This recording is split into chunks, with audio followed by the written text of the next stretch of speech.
Hi everyone, I'm Steve Kreider. As I mentioned yesterday on LinkedIn, when Gallup surveys more than 31 million American workers and finds that 2/3 are not engaged at work, there's an uncomfortable problem that needs to be addressed.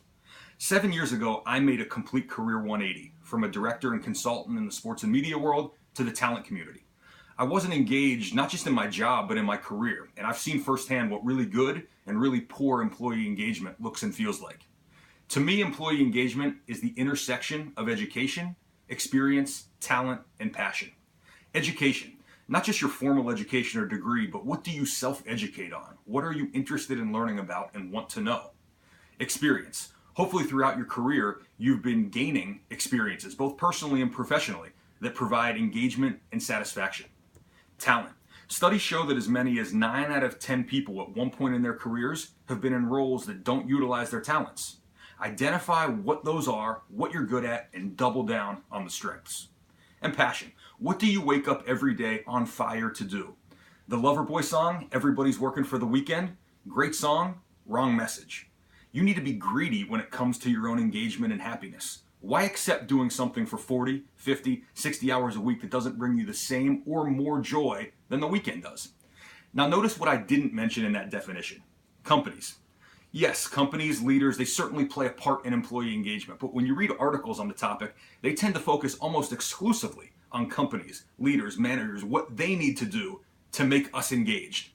That's part of it, but this video isn't about what something or someone else can do if you aren't engaged. It's about what you can do to become an active participant in fixing your own problems.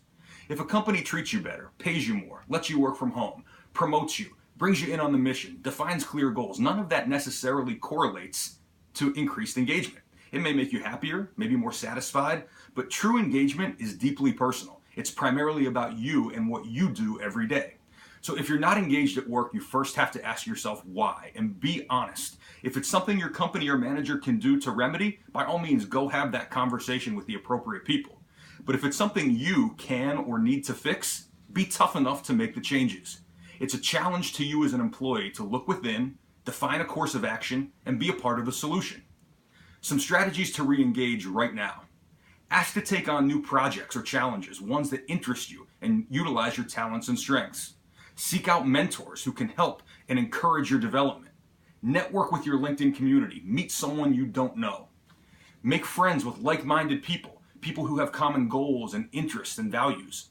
And force yourself to be an active participant at meetings, driving insights, bringing ideas to the conversation, bring something to the table, and become active.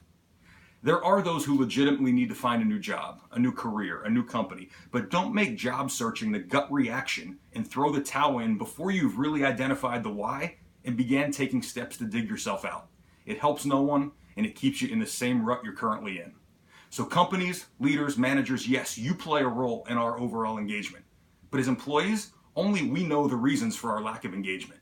And most times, we have the solutions. So take responsibility, try some new strategies, and let's all work together to improve engagement through conversation and mutual understanding.